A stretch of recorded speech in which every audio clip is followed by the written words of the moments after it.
Assalamualaikum warahmatullahi wabarakatuh. Waalaikumsalam warahmatullahi wabarakatuh. Oke guys, kembali di channel kita, channel Insan Pro Kemajuan. Kali ini kita kedatangan tokoh di masyarakat. Kebetulan beliau ini namanya Pak Ade Dermawan, selaku pengusaha di bidang furniture. Boleh jadi furniture yang dikonsumsi atau yang dibeli oleh masyarakat Cirebon dan sekitarnya, khususnya Jayu Majakuning, boleh jadi 50%-nya adalah produk dari Pak Ade, karena dia memasok di seluruh toko-toko di furniture di seluruh Jayu Majakuning, termasuk di Tegal, Brebes dan sekitarnya. Nanti kalau mungkin ada yang kurang mohon ditambahin, pada dikoreksi. Ya, yang bincang kita menggali informasi dan inspirasi bagaimana perjuangan beliau hingga bisa sukses ini ya di usia 40 dan 43 tahun. Ya. Sebenarnya mohon maaf Ade, sebenarnya sejarahnya ini Pak Ade gimana sih kok bisa sampai terjun di dunia furniture? Ya, bismillahirrahmanirrahim. Assalamualaikum warahmatullahi wabarakatuh. Terima kasih khususnya Mas Salim ya yang masih memberikan kesempatan.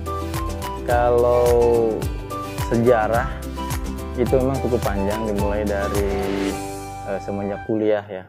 Jadi semenjak kuliah itu sudah mempunyai keinginan atau tekad. Jadi saat itu sudah masuk kuliah pun seringkali kalau saya gitu ya berbincang dengan teman-teman gitu kan, saya bilang suatu saat saya akan punya keinginan gitu untuk mempunyai usaha sendiri. Jadi ini sejauhnya sudah lama sekali. Usia berapa tuh? Ya itu anak kuliahan berapa ya, usia sekitaran 19 apa 20-an ya kali ya, lulus SMA aja. Jadi memang sudah sangat lama. Jadi saya punya pemikiran, punya niatan itu saat itu sebelum umur 30 tahun itu harus punya usaha. Jadi saat kuliah pun sudah memikirkan ke sana, sehingga pada saat masuk ke dunia kerja dan sebagainya saya pelajari ilmunya gitu ya. Ilmu jadi antara teoritis yang kita pelajari gitu kan, di ilmu yang kita dapat itu, lalu bagaimana implementasinya itu kan terkadang juga berbeda. Nah di situ banyak masukan, justru yang paling banyak ilmu yang kita dapat itu ya tadi di realnya gitu kan, di dunia implementasinya. Karena ya tadi betul saat masuk ke dunia kerja tadi, sehingga kita mengetahui, misalkan contoh di kuliahnya itu diajarkan bagaimana sih manajemen sistem, lalu aplikasinya, kita belajar SOP dan sebagainya. Dan di dunia real itulah kita mengalami langsungnya gitu kan. Dari situ banyak sekali pelajaran. Nah dari situ ya alhamdulillah karena punya keinginan tadi yang awal tadi, sehingga pada saat bekerja pun saat itu sudah memikirkan, dan memang saya pelajari gitu kan ilmunya, ilmu manajemen sistem, manajemen itu kan banyak ya. Saya pelajari itu, dan alhamdulillah saat ini pun ilmu yang tadi itu betul-betul dipakai gitu kan. Jadi ilmu apa yang dipakai, yang terpakai sampai sekarang? Contoh kasus gini ya, banyak saat kita memulai usaha itu atau usaha kalau untuk rintisan oke lah, tidak terlalu memikirkan sistem itu masih oke. Tapi pada saat usaha itu sudah berjalan cukup stabil gitu ya, nah itu harusnya disegerakan sesegera mungkin untuk membangun sistem tadi. Berarti sistem dibangun ketika sudah stabil ya? Sudah cukup stabil, karena untuk awal-awal itu biasanya rata-rata seperti kayak kalau bahasa sekarang startup gitu kan, rata-rata itu ya akan kesulitan kalau langsung membuat suatu sistem yang sudah lengkap gitu kan. Beda kasus seperti misalkan suatu perusahaan yang sudah oke, lalu dia membuat anak cabang, sistemnya dia copy paste masih oke, cepat itu. Tapi kalau untuk rintisan dari nol itu untuk menerapkan sistem secara lengkap tadi itu belum terlalu belum bisa di awal-awal gitu kan. Jadi biasanya harusnya gitu ya pada saat si usaha itu tadi cukup stabil gitu kan, sehingga dia langsung membangun sistem tadi, biarkanlah sistem itu yang berjalan. Jadi artinya kita tidak, kalau bahasa mudahnya itu tidak one man show lah. Gitu. Segala sesuatunya kita handle sendiri gitu kan. Artinya kita, kalau sistem yang berjalan tadi itu biarkan sistem yang berjalan, artinya kita tinggal pantau saja, kita tinggal kontrol, evaluasi gitu kan. Lalu kita bisa memikirkan untuk strategi yang lainnya yang lebih lanjut gitu kan, bisa untuk mungkin ekspansi atau mengembangkan strategi yang lain. Nah seperti itu. Itu harapannya pada saat kita sistem itu sudah berjalan gitu ya. Gitu.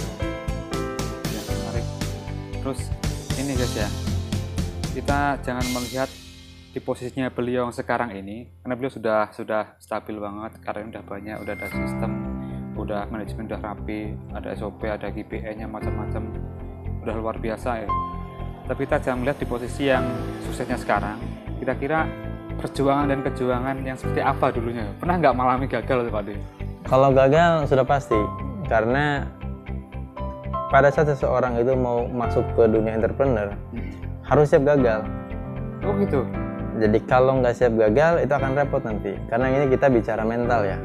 Jadi banyak orang yang menganggap itu sepertinya enak ya menjadi seorang misalnya pemilik usaha dan sebagainya. Padahal hasilnya itu kalau harus ditanya dia bisa menjelaskan secara jujur itu belum tentu enak juga. Kenapa? Karena yang dipikirkan itu atau yang dikerjakan itu dari A sampai Z.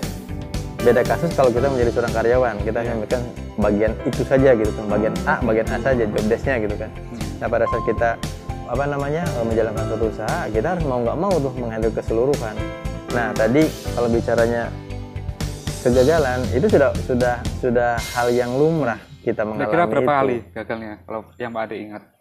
Kalau saya memang alhamdulillah seingat saya yang pernah menjalankan sebelum sekarang itu di furniture, sebelumnya itu pernah gagal di jualan mainan. Oh malah jualan mainan ya? Jualan mainan. Jadi jualan mainan karena memang ilmunya tidak punya, tidak ada mentor, tidak ada yang bisa saya sharing tanya gitu ya. Dengan ilmu yang seadanya, ternyata ya itu perlu ilmu di situ, pendalaman yang lebih dalam lagi, dan di situ memang bisa dikatakan itu gagal. Tapi ini menarik kegagalan ini, makanya sekali lagi pada saat ada seorang yang memang mau masuk ke dunia entrepreneur, dia harus betul-betul siap untuk kegagalan ini. Kalau dalam bukunya Robert Kiyosaki itu Cash Flow Quadrant, sekarang masih ada, masih terbit. Itu disebutkan kita pada saat memulai usaha itu atau mau menjalankan suatu bisnis itu atau usaha itu biasanya melewati 5 kegagalan katanya. Oh harus terima, syaratnya harus terima ya? Ya memang ini nggak mutlak sih, itu artinya. Itu kalau ini Pak Ade, kalau itu dari Robert Kiyosaki. Kalau yang Pak Ade dengar mungkin dari pengusaha yang di Indonesia pernah mengatakan berapa kegagalan dulu untuk bisa mencapai titik kesuksesan gitu? Memang tidak ada yang bisa angka pasti gitu ya, maksudnya berapa kegagalan baru kita itu bisa berhasil gitu ya. Sebetulnya tidak ada yang bisa memastikan itu. Ini hanya sebatas untuk menguatkan mental kita saja bahwa pada saat kita memulai sesuatu itu, misalnya menemukan suatu kegagalan, ya kita harus siap. Dan memang disitulah ujian mental kita menjadi seorang entrepreneur. Karena sekali lagi pada saat ada seorang yang mau masuk ke dunia itu harus siap mentalnya, karena luar biasa yang dihadapi itu. Kadang-kadang kita menghadapi sesuatu yang unpredictable, jadi di luar prediksi kita. Jadi contohnya apa? Contoh seperti sekarang nih, kondisi saat ini kan betul-betul di luar prediksi semua orang. Terjadi corona yang mungkin ada pengamat yang menganalisa ini cukup 3 bulan atau 4 bulan atau 6 bulan. Ternyata kan diprediksi lewat 2021. Dan ini yang baru prediksi ya? Iya, ini kan prediksi kalau vaksin ini belum diketemukan kan masih belum jelas juga. Jadi artinya banyak sekali suatu kejadian-kejadian yang kadang-kadang kita sendiri itu di luar prediksi dan dugaan kita. Dan itu harus siap menghadapi itu semua. Kalau dari usaha Pak Ade yang di bidang furniture ini mengalami goncangan nggak Ade melihat dengan kondisi corona ini? Sudah pasti. Gitu juga ya. Semuanya ya. Nah, kondisi yang saat ini kan pasti terjadi penurunan semua ya. Iya betul. Penurunan semua, tapi disinilah kita bagaimana caranya bisa survive lah istilahnya ya, atau bisa bertahan. Karena kalau kita hanya sebatas berdiam diri, berkeluh kesah dengan kondisi yang ada, ya kita tinggal tunggu waktu saja.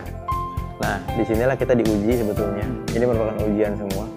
Disinilah kita diuji bagaimana kita bisa menghadapi keluar dari kondisi seperti ini. Nah, khususnya saya atau kita bisa mengembangkan.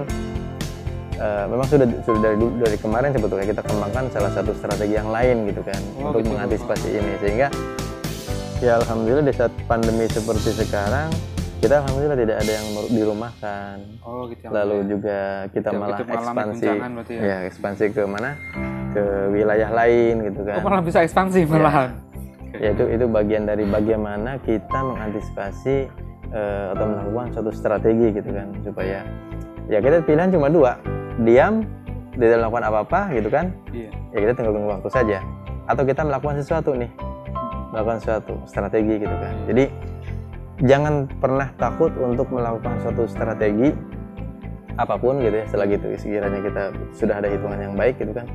Pada saat menemukan satu kegagalan nggak masalah, itu pun gagal itu pun pelajaran juga kan, ada ilmu di situ. Jangan sampai kita mengulangi kegagalan yang sama gitu. Jadi kuncinya sebetulnya tadi inovasi strategi itu. Ini dulu ini Pak Ade ya, saya pada pas berkunjung ke perusahaan Pak Ade itu varian masih sekitar ada 20-an ya. Kalau sekarang berapa Pak Ade? Masih 20 atau bertambah? Saya tuh nggak inget pasti angkanya, tapi tadi pagi kebetulan saya ngobrol 45-an lah. Hah? Yang benar itu 45 itu ya.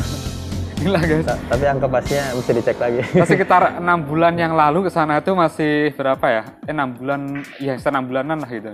Sekitar ada 20-an orang. Sekarang setelah pandemi malah naik jadi 45. Ini sesuatu yang aneh ya, maksudkan pasti orang akan terheran-heran kok bisa nih.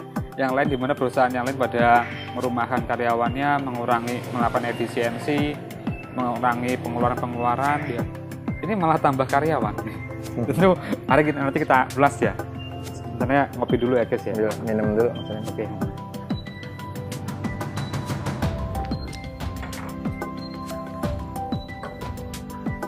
Kok bisa tambah karyawan? Gimana ceritanya Pak Ade? Itu yang tadi yang kita lakukan. Kita melakukan satu terobosan strategi, kalau bahasa itu ya tadi inovasi tadi ya. Karena kita setiap hari itu kita yel-yel gitu ya, kita dengungkan itu ada satu kalimat continuously improving.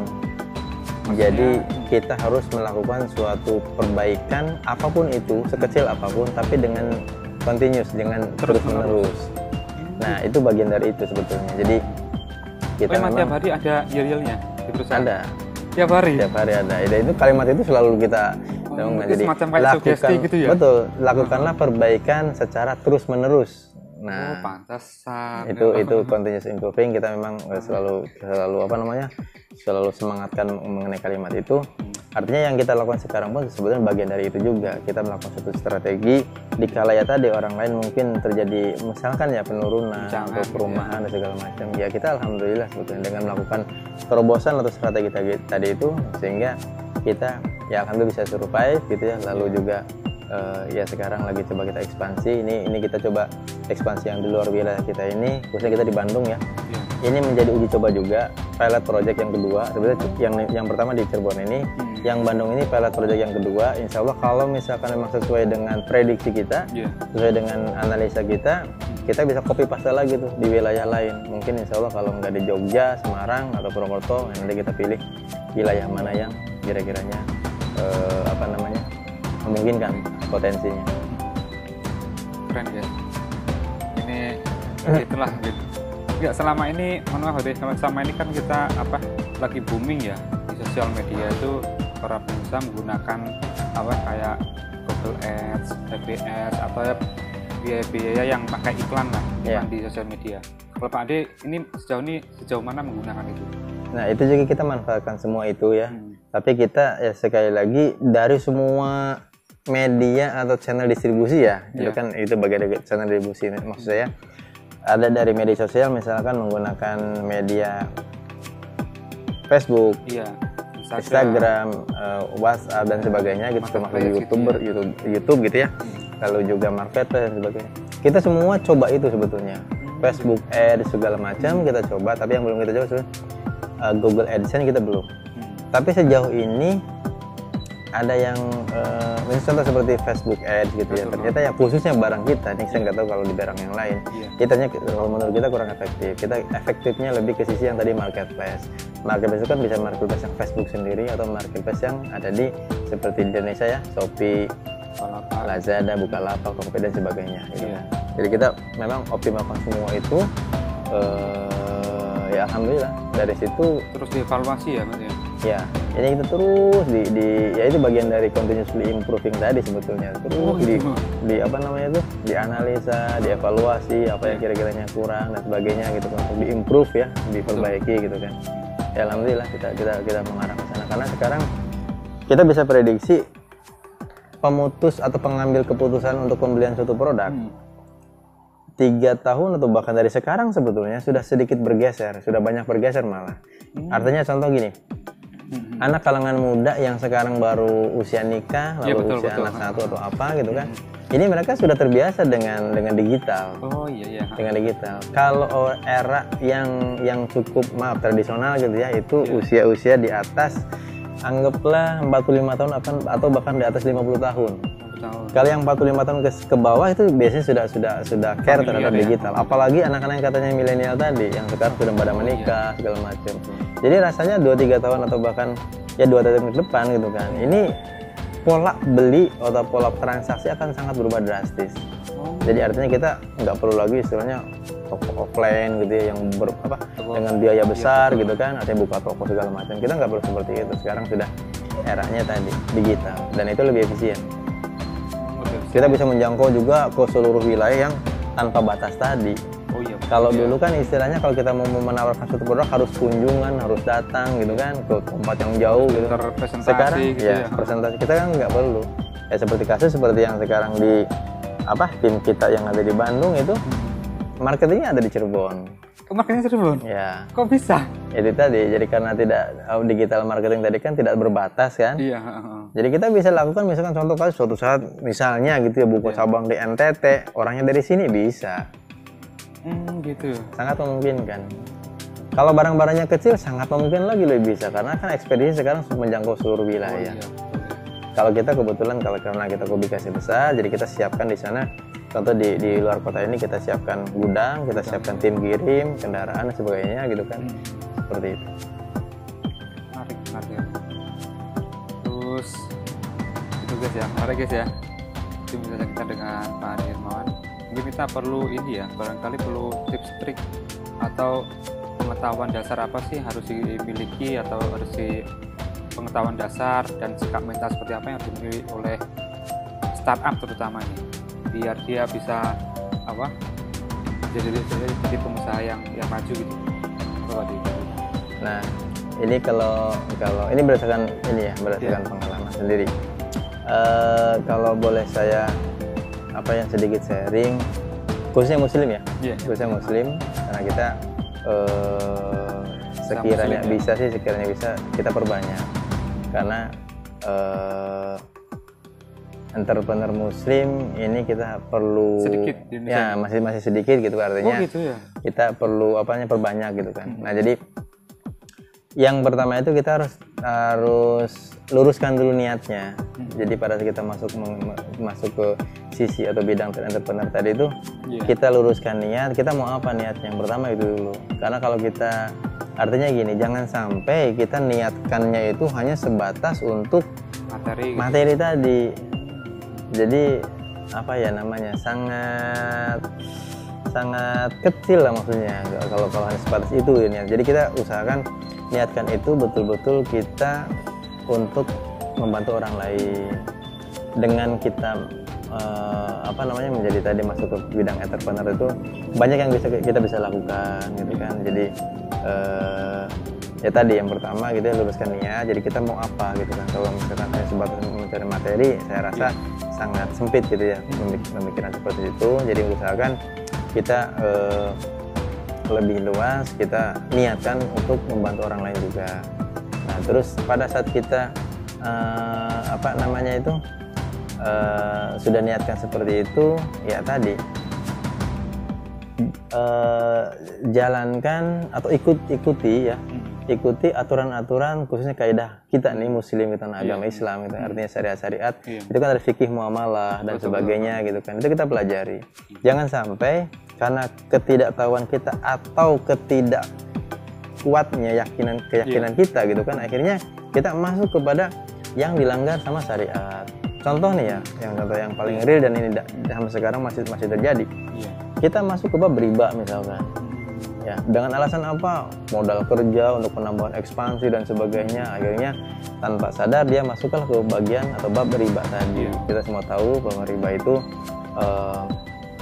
sangat besar sekali ancamannya gitu kan. Bahkan Allah dan Rasulnya itu ditantang siapa yang pelaku riba dan sebagainya. Bahkan riba yang paling terendah atau terkecil itu kan seperti berzina dengan ibu sendiri kan.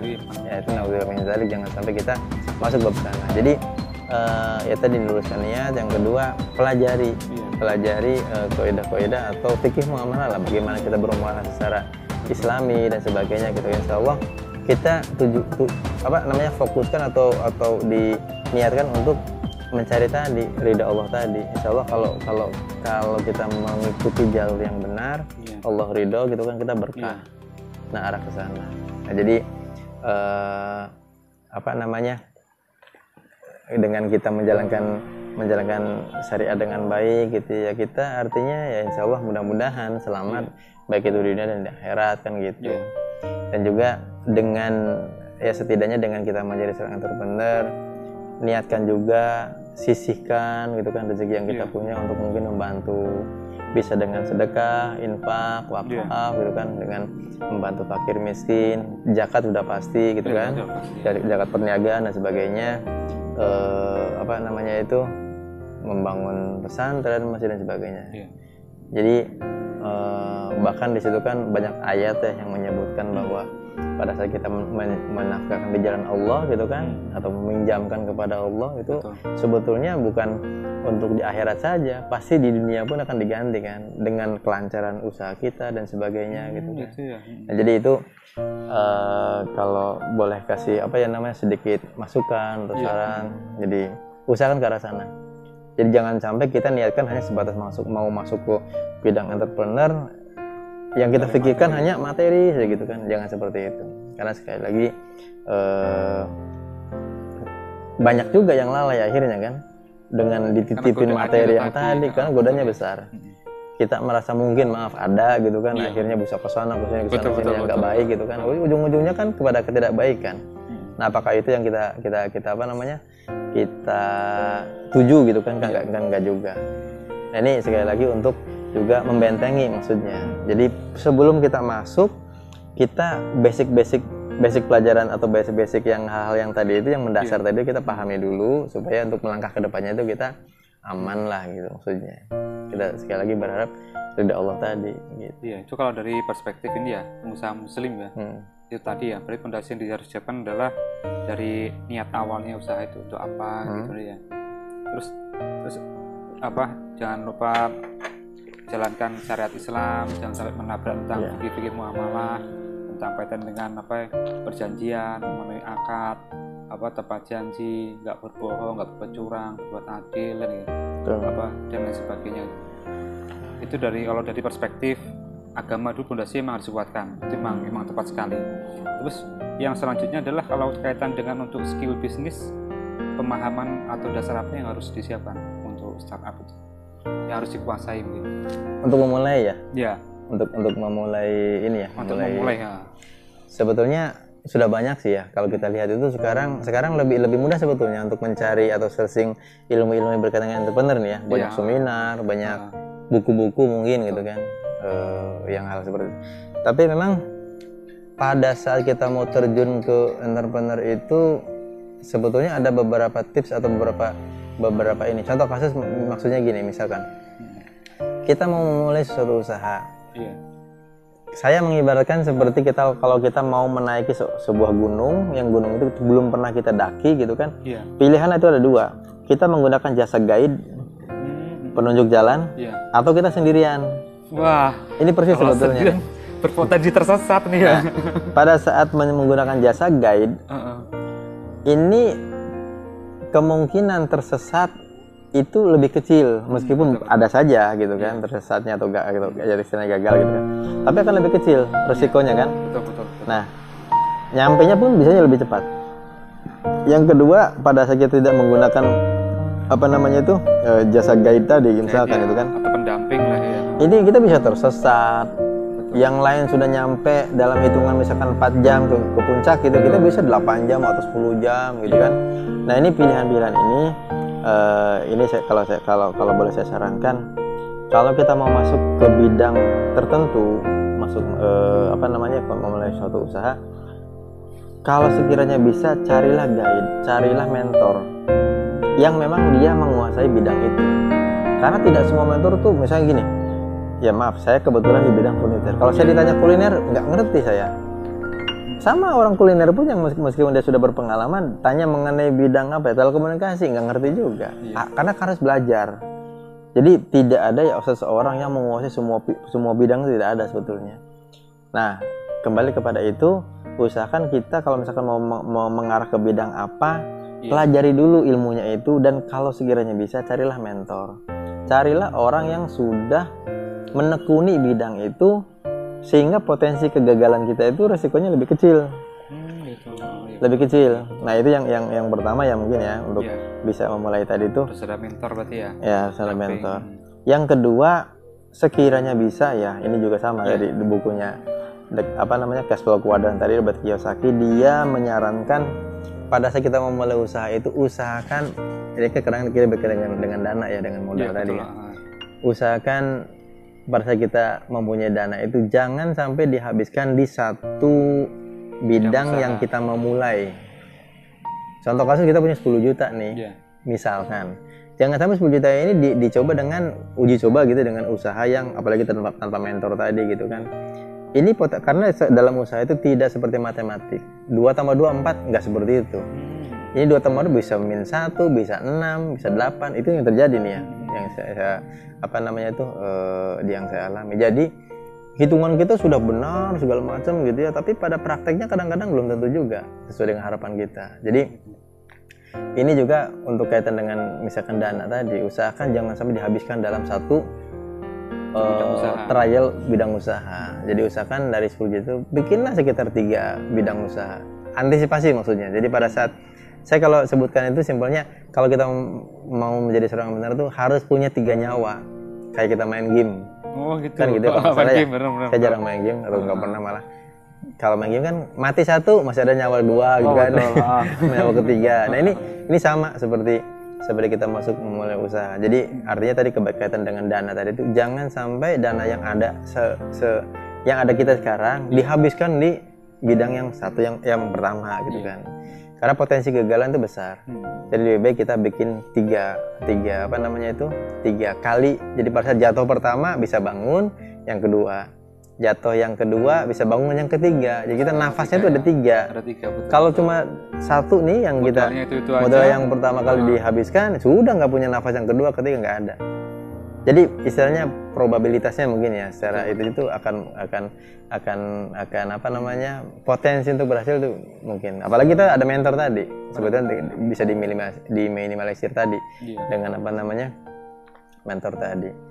Dan yang mungkin saran berikutnya itu, kalau sekiranya bisa, memulailah dengan yang paling mudah nih sebetulnya. Memulai dengan yang kita sendiri punya pengalaman basic di bidang itu. Gitu. Seperti saya di furniture ya, saya memang dulu bekerja di perusahaan furniture gitu kan. Jadi saya berapa tahun Pak di furniture dulu? Sekitar 8 tahun. Wah, pantesan guys. Jadi udah mengakar pengetahuannya, udah mengendap ibaratnya. Jadi dari situ belajar masalahnya, belajar bagaimana strategi atau sistem manajemen sales dan marketing, bagaimana mempelajari kita sistem HRD, bagaimana kita mempelajari sistem warehouse distribusi, bagaimana kita mempelajari sistem finance accounting. Oh gitu, accounting juga? Nah, dari semuanya itu kan kita pelajari. Nah, pada saat kita memulai usaha yang sama, itu resiko kegagalan itu lebih minim karena kita sudah mengetahui. Beda kasus kalau kita misal Mas Salim ahlinya atau bidangnya misalnya di otomotif misalkan, lalu terjun masuk bukanya toko misalkan sembako lah, kelontongan. Meskipun nggak masalah, tapi kadang-kadang agak kurang nyambung. potensi untuk resiko tadi besar sebetulnya. Tapi kalau menguasai atau memang memahami di bidang otomotif, misalnya bukanya apa, bengkel otomotif misal gitu kan, atau buka toko spare part, itu kan nyambung tuh, itu meminimalisir maksudnya, minimalisir ya. Jadi jangan sampai kita hanya sebatas melihat dari luarnya saja, melihat seseorang itu di bidang tertentu, oh kelihatannya enak nih, kuliner enak nih kelihatannya, belum tentu. Melihat orang jualan misalnya kayak resto kafe yang ramai gitu ya, betul. kuliner misalkan, lalu kita tergiur karena di situ marginnya besar gitu kan, kita buka saja, belum tentu. Karena sangat banyak sekali hal-hal detil yang harus kita pelajari, yang kita dalami di situ.